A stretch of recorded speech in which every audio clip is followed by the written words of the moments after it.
And welcome into Growth Profits, the show that comes to you every single Friday. Today we're going to talk about if I only had the right clients, man, could I grow. Stay with us. Hi folks, I'm Sean Crabtree. And I'm Cameron Bailey. You got one shot at this life. Why would you not make it the best that it can be? This show comes to you weekly about happier clients, better results, making more money, and enjoying the ride. Let's get started. And welcome back to Growth Profits. I am Sean Crabtree, your host. As you know, the show that comes to you every single week with ways for you to have happier clients, better results, making more money, and enjoying the ride. If I only had better clients, Sean, man, I could grow like crazy. But you see, you don't understand.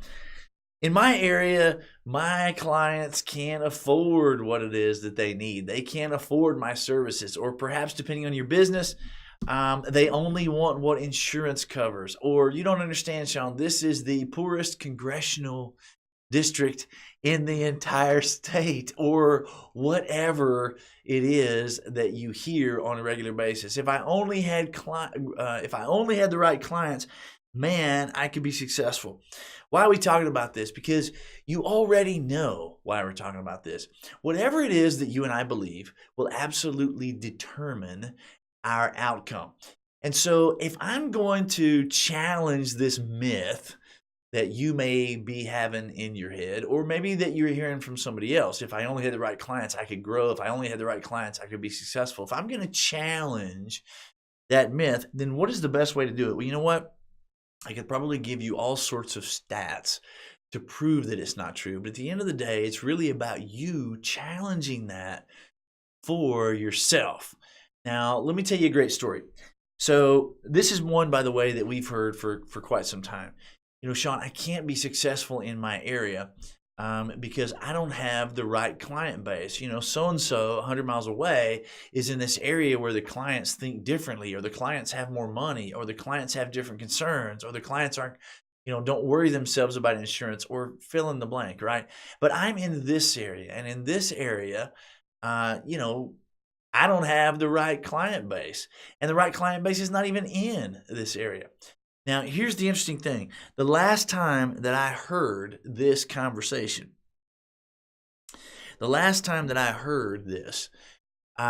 true story, it was from an entrepreneur who owned a business, and he was explaining to me how it was impossible for him to grow his business to its fullest potential because he didn't have the right client base in this area. Now, I let him go on. And then after he was done, Mr. Producer, for 30 minutes, I let him go on about all the reasons that his client base in this area, not just his client base, but the clients in this area, were not the right client base for him to grow. Then I started pulling out statistics from another entrepreneur that we had worked with for about 12 years, who happened to be, no kidding, less than 5 miles away from his business. Literally, same client pool, same population to be able to draw from. This particular business was doing 3 times the revenue and had half of the overhead that this particular entrepreneur had. Now, in a scenario like that, where the stats are right there together, and we're talking about 2 businesses in the same business, literally less than 5 miles apart, drawing from the same population, that's pretty eye-opening. And here's the interesting thing, because I'm thinking, wow, I'm showing these stats. He's going to go, oh, wow, it is possible. You know what? It's not what happened. He started looking for other reasons why it wasn't possible. Yeah, but if he's doing it, then it's got to be because, this, or because of that, or because, maybe he's doing something illegal or immoral or whatever, right? At the end of the day, it all boils down to what's going on in your mind.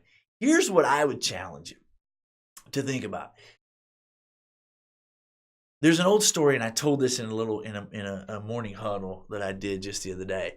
There's an old story about a farmer. Now you got to stay with me on this, Mr. Producer.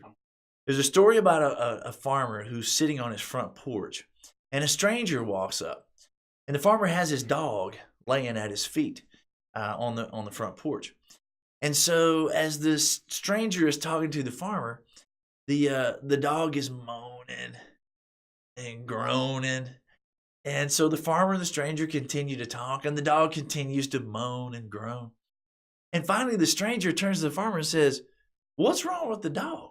Why is he moaning and groaning?" And then the farmer said, "Oh, because he's laying on a nail." And the stranger said, "Well, why didn't he get up off the nail?" And the farmer said, "Because it ain't hurting bad enough." It's just hurting bad enough to moan and groan. It's not hurting bad enough for him to actually get up and do something about it.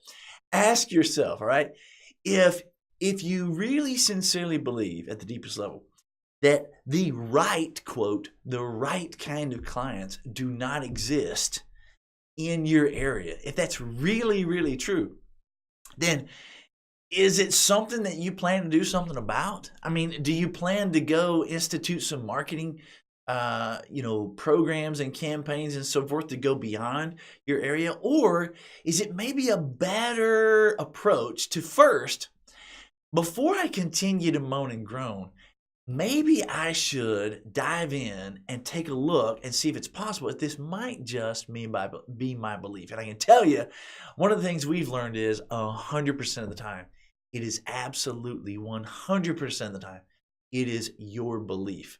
But here's the challenging thing when it comes to beliefs. If your belief is, I don't have the right client base, or I don't have the right population to be able to pull the right client base from, here's the thing. If that's your belief, then you'll start to operate and find things that begin to support that belief. It's kind of like you begin to view the world through these glasses of, I don't have the right client base. And so you see one of your clients who doesn't fit and is not the right client base, and you go, there's another one. That proves that my belief is true, right? But here's the other valuable thing. If you get rid of that belief, if you change that belief, and instead you adopt a new belief, I have exactly the kind of people that I need in this area if I can show them value, because people in this area, just like people in every other area, will buy exactly what it is that they see value in. Whether they need it, whether they want it, whether they can afford it, doesn't really matter. You and I and everybody we know in every single area buy what it is that we see value in. If that is my belief, sincerely, not just something I'm paying lip service to, but if I truly believe that, then I'm viewing the world through a different set of glasses. And now guess what? I can begin to see other references that support, hey, maybe this belief is true. Maybe it's not about having the wrong or the right client base. Maybe it's about me learning to create value for my team, value for my time, value for my services, value for my products. And if I put all of my energy into learning how to systematically create value for all of those things, then there's a way for me to be successful. So let's talk about, what do you do about it? I mean, that all sounds great, Sean. I guess I understand your point.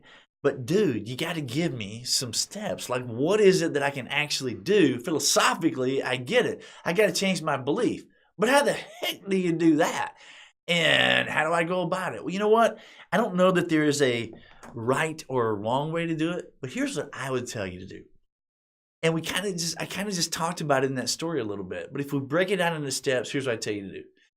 Number one, if you're moaning and groaning like the dog, and you're thinking to yourself, I don't have the right client base and I can't pull the right clients from this particular area that I'm in, then you know what? Identify it for what it is. Is it possible that that is just your belief? Ask yourself a better question. Does operating from a belief that I don't have the right clientele in this area, does that serve my growth? Now, let's only stay with that one question. Does operating from that belief serve my ability to grow my business and take care of the people on my team and take care of my family? Does it really serve that growth? If the answer is no, it does not support my growth. That's step one. I've committed that believing that these are not the right clients does not support my growth. If that's really true, and I can say it does not, now I'm going to go to the next one, okay? What is, and I'm going to ask myself, what is a more palatable belief that will support where it is I'm trying to go? Now, don't worry about whether or not you believe it right now, okay? I have already identified that my current belief is not getting me where I want to go. Awesome. Now, number two, what is a belief that would support where I want to go? Whether I believe it or not, what is a belief that will support my growth? Well, if it supports me to believe that the clients in this area, in the population that I'm drawing from, can absolutely afford what it is that they see value in, then write that down. So I've identified that my current belief is not supporting me. I've now written down a belief that, if I could believe it, would absolutely support me and my growth and where it is that I'm trying to go. Now, here's the big number three. Now you got to go about the business of consciously building references that support that belief being true. What does that look like? Well, it looks like whatever your imagination can come up with. Google some stats, talk to some people, take some people out to lunch, call me. Call us at the Crabtree group. We probably know a business in your area that does what you do. Read some books. Take somebody successful in your area out to lunch, right?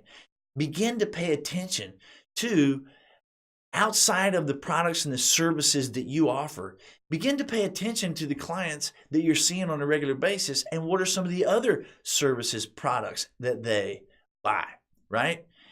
I bet you $1,000 that if you look, now you got to be willing, right? What are we talking about here? There's three things. Number one, I've already identified that my current belief is not supporting where I'm trying to go, and I'm consistent in that. I've written down a belief that if I could believe it, if I sincerely could believe it, that belief would support where it is I'm trying to go. Number three, what I'm asking you to do is, with an open mind and an open heart, with earnest. With earnest is the key. Go out and do the research so that you can prove to yourself that it is possible. I'm not asking you to go read 1,000 books until it's ingrained, but I do want you to get enough information and enough references to prove to yourself that, you know what? It might be possible. If you can adopt the fact that it might be possible, now here's the fourth step, and here's the biggest one.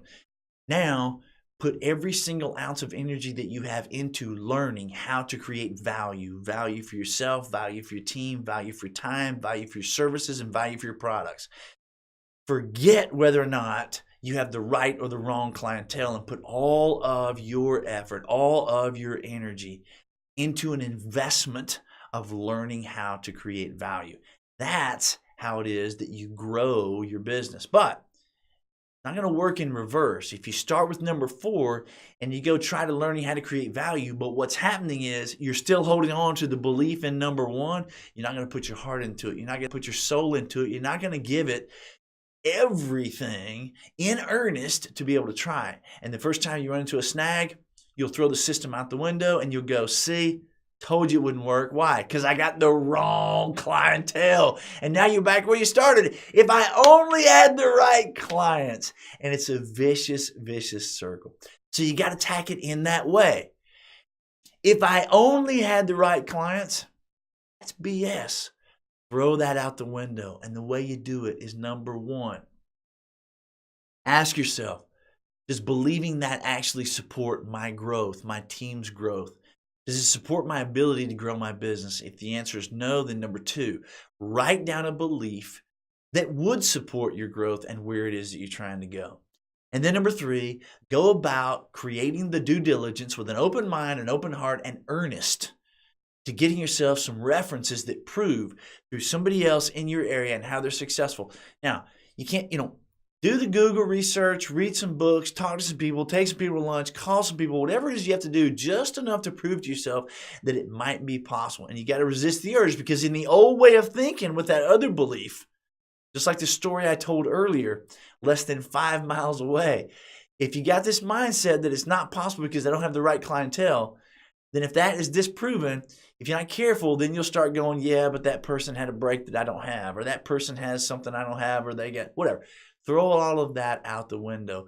Create some new references. And now, number 4, now that you've proven to yourself that it's possible, now you can set about the business of putting an investment in learning how to create value. Again, value in yourself, value in your team, value in your time, value in your products, and value in your services. And I promise you, if you will go through those 4 steps, you will absolutely have happier clients, better results, you will make more money, and you'll stop moaning and groaning like the dog.